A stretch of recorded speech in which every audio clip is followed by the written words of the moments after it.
Educational channel విద్యా ఉద్యోగ సమాచారానికి స్వాగతం. డైలీ జీకే క్విజ్ క్వశ్చన్స్లో ఇవాళ 327 వీడియోలో ఉన్నాం. మనము ఈరోజు స్టాండర్డ్ జీకే నుంచి చాలా ముఖ్యమైన ప్రశ్నలు డిస్కస్ చేయబోతున్నాం. కరెంట్ అఫైర్స్, స్టాక్ జీకే ప్రతిదీ కూడా మీకు డైలీ కవర్ అవుతున్నాయి. ప్రతి డే అప్డేట్స్ అయితే ఇవ్వడం జరుగుతుంది. మరి ఇలాంటి లేటెస్ట్ అప్డేట్స్ కోసం ఛానల్ని సబ్స్క్రైబ్ చేయండి. రాబోయే కాంపిటేటివ్ ఎగ్జామ్స్కి సంబంధించి చాలా ముఖ్యమైన ప్రశ్నలు అయితే మరి అప్లోడ్ చేసే ప్రయత్నం జరుగుతుంది. ఇక ఇవాళ క్వశ్చన్ నెంబర్ 1 వచ్చేసి మనకి ప్రపంచ వినియోగదారుల హక్కుల దినోత్సవం ఎప్పుడు జరుపుకుంటారు అనేది ప్రశ్న అండి.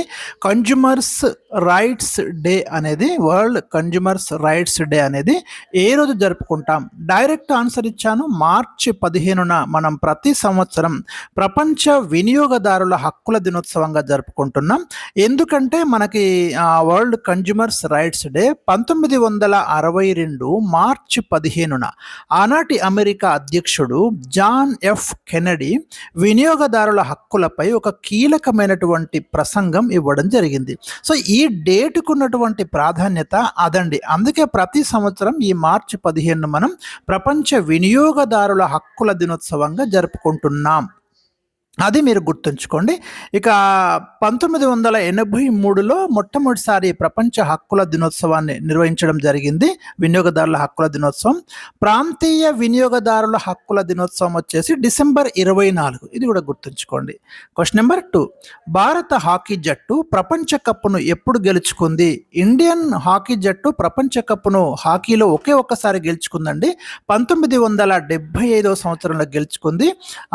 అప్పుడు మనకి 2020 అంటే 2025 నాటికి 50 సంవత్సరాలు కంప్లీట్ అయింది. ఈ విజయానికి పాకిస్తాన్ మీద విజయం సాధించడం జరిగింది. ఇది కూడా గుర్తుంచుకోండి. ఇండియా ఒక్కసారి హాకీ వరల్డ్ కప్ గెలుచుకుంది 1975లో. ప్రత్యర్థి పాకిస్తాన్. 2025 నాటికి మనకి 50 సంవత్సరాలు అయితే కంప్లీట్ అయ్యాయి. అప్పటి కెప్టెన్ వచ్చేసి అజిత్ పాల్ సింగ్ అండి. క్వశ్చన్ నెంబర్ 3, 2025లో యునెస్కో గుర్తింపు కొరకు భారత్ ఏ ప్రాంతాలను నామినేట్ చేసింది? ఇండియా కొన్ని ప్రాంతాలను యునెస్కో గుర్తింపు కొరకు నామినేట్ చేసిందండి. సరే, వాటికి యునెస్కో గుర్తింపు వస్తుందా తర్వాత సంగతి, కానీ మనమైతే నామినేట్ చేశాము. తెలంగాణలోని నారాయణపేట జిల్లాలోని కృష్ణా నది ఒడ్డున గల ముడుమాల్ శివారు ప్రాంతంలో కొన్ని నిలువు రాళ్ళు ఉన్నాయండి. ఇవి చాలా రోజుల నుంచి ఇక్కడ కన్స్ట్రక్షన్ అంటే మనకి ఉన్నాయి న్యాచురల్గా. సో ఇవి మనకి యునెస్కో గుర్తింపు కోసము ప్రపోజ్ చేయడం జరిగింది. ఇది ఖచ్చితంగా తెలంగాణ హిస్టరీకి సంబంధించి, తెలంగాణ జాగ్రఫీకి సంబంధించి చాలా ఇంపార్టెంట్ ఏరియా అండి ఇది. ఈ ముడుమాల్ శివారు ప్రాంతంలో ఉన్న నిలువు రాళ్ళు మీరు ఒకసారి చూడండి, చాలా ఇంపార్టెంట్ ఇన్ఫర్మేషన్ ఇది. అదేవిధంగా మనకు అంటే వీటిని కేపీ రావు వెలుగులోకి తేవడం జరిగింది. ఇవి క్రీస్తుకు పూర్వం 5000 సంవత్సరాల క్రితం ఏర్పాటు చేసినట్లుగా భావిస్తున్నారు. 5000 ఇయర్స్ బ్యాక్ వీటిని ఏర్పాటు చేసినట్టుగా భావిస్తున్నారు. వీటిని మనము పంపడం జరిగింది ప్రపోజల్. వీటితో మనకి ఖగోళ సంబంధిత అంశాలను అధ్యయనం చేయడానికి ఇవి ఏర్పాటు చేసినట్లు తెలుస్తుంది చాలా ఏళ్ల క్రితం. అదేవిధంగా ఇంకొకటి మనకు ఛత్తీస్గఢ్లో కంగేర్ లోయ నేషనల్ పార్క్ అని ఉందండి. వెరీ ఇంపార్టెంట్ పార్క్ ఇది.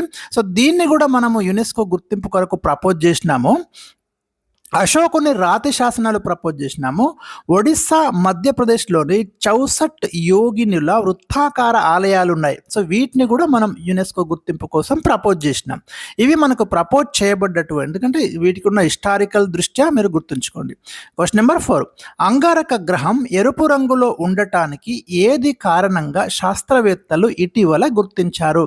మనము రెడ్ ప్లానెట్ అని పిలుస్తామండి. ఈ మార్స్ లేదా అంగారకుడు లేదా కుజుడు, మార్స్ అన్న అంగారకుడు ఉన్న కుజుడు ఉన్న ఒకటేనండి ఈ ప్లానెట్. మనకి సౌర కుటుంబంలో ఉన్న 8 ప్లానెట్స్లో ఇది ఒకటి మనకి. మరి ఇది రెడ్ ప్లానెట్ ఎందుకు పిలుస్తున్నాం, ఎందుకు ఎరుపు రంగులో ఉంది? రీసెంట్గా కనుక్కున్నారండి. అంగారకుడిపై గల ధూళిలో ఇనుప ధాతువు ఉన్నటువంటి ఖనిజం ఉండడమే దీనికి కారణం అని చెప్తున్నారు. ఇక్కడ ఉన్న ఐరన్ ఆక్సైడ్లలో ఒకటైన పెర్రీ హైడ్రేట్ వల్ల ఇది ఎరుపు రంగులో ఉంటుంది అని రీసెంట్గా సైంటిస్టులు అయితే మనకి గుర్తించారు. క్వశ్చన్ నెంబర్ 5, స్టాక్ మార్కెట్ అనగానేమి? మీరు షేర్ మార్కెట్ గురించి విన్నప్పుడల్లా ఈ స్టాక్ మార్కెట్ అనే పదం వినిపిస్తుంది మనకు. స్టాక్ మార్కెట్ అంటే కంపెనీల వాటాలను విక్రయించడానికి, ఏదైతే మీరు కంపెనీలు కొన్ని షేర్స్ అనౌన్స్ చేస్తాయి కదా, ఆ షేర్స్ క్రయ విక్రయాలు జరపడానికి ఉపయోగపడేటటువంటి ఒక ప్లాట్ఫామ్ని మనం స్టాక్ మార్కెట్ అని పిలుస్తాం. గుర్తుంచుకోండి. భారతదేశంలో అతి పురాతన స్టాక్ ఎక్స్చేంజ్ ఏది? ఇండియాలో అత్యంత పురాతన స్టాక్ ఎక్స్చేంజ్ వచ్చేసి మనకు బాంబే స్టాక్ ఎక్స్చేంజ్ అండి. ఇది నెంబర్ ఆఫ్ టైమ్స్ మనకు క్వశ్చన్ వస్తుంది, ఓల్డెస్ట్ స్టాక్ ఎక్స్చేంజ్ ఇండియాలో ఏది అని. 1875లో ఇది ఏర్పాటు చేయడం జరిగింది, ఈ బాంబే స్టాక్ ఎక్స్చేంజ్ని. గుర్తుంచుకోండి, ఇయర్ వెరీ వెరీ ఇంపార్టెంట్ అండి. దీన్ని మనం బిఎస్సి అని కూడా పేర్కొంటాం. క్వశ్చన్ నెంబర్ 7, భారతదేశంలో అతిపెద్ద స్టాక్ ఎక్స్చేంజ్ ఏది? నేషనల్ స్టాక్ ఎక్స్చేంజ్ అండి, ఎన్ఎస్సి. ఇది 1992లో ఏర్పాటు చేయబడింది. ఇది ఇండియాలో లార్జెస్ట్ స్టాక్ ఎక్స్చేంజ్ అనే విషయాన్ని కూడా గుర్తుంచుకోండి. ఓల్డెస్ట్ స్టాక్ ఎక్స్చేంజ్ ఏమో Bombay stock exchange, largest stock exchange ఏమో నేషనల్ స్టాక్ ఎక్స్చేంజ్. ఈ షేర్ల యొక్క క్రయ విక్రయాలు జరిగేటటువంటి ప్లేస్, దాన్ని మనం స్టాక్ ఎక్స్చేంజ్ అని పిలుస్తున్నాం, స్టాక్ మార్కెట్. ఇవన్నీ కూడా చాలా ఇంపార్టెంట్. క్వశ్చన్ నెంబర్ 8, ఐపీఓ విస్తరించండి. ఒక కంపెనీ తన షేర్స్ను విక్రయించడానికి మార్కెట్లోకి రావడం అండి. దీన్ని మనం ఇనీషియల్ పబ్లిక్ ఆఫరింగ్ అంటాం. ఐపీఓ ఫుల్ ఫామ్ వచ్చేసి ఇనీషియల్ పబ్లిక్ ఆఫరింగ్. మీరు చదువుతుంటారు, ఎల్ఐసి ఐపీఓకి వచ్చిందని, ఇంకో కంపెనీ ఐపీఓకి వచ్చిందని, వాళ్ళ యొక్క వాటాల్ని విక్రయించడానికి, షేర్స్ను విక్రయించడానికి రావడం.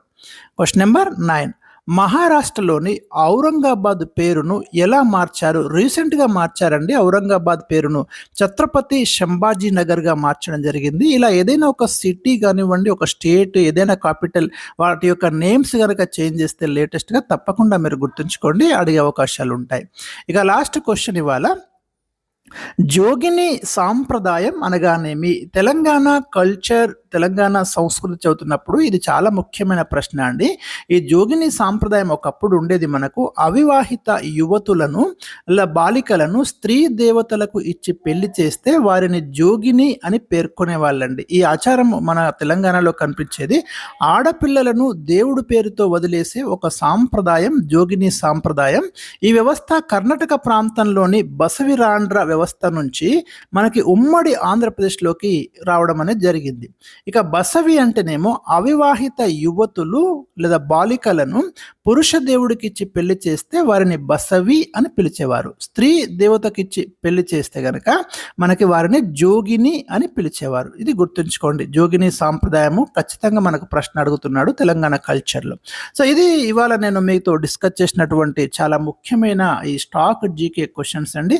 మరి ఎవ్రీడే ఇలాంటి ఇంట్రెస్టింగ్ ఇంపార్టెంట్ క్వశ్చన్స్ కోసం తప్పకుండా ఛానల్ని సబ్స్క్రైబ్ చేయండి. ఎవ్రీడే మీరైతే ఒక నోట్స్ తీసుకొని ప్రతిరోజు నేను ఇచ్చేటటువంటి క్వశ్చన్స్ అయితే రాసుకోండి.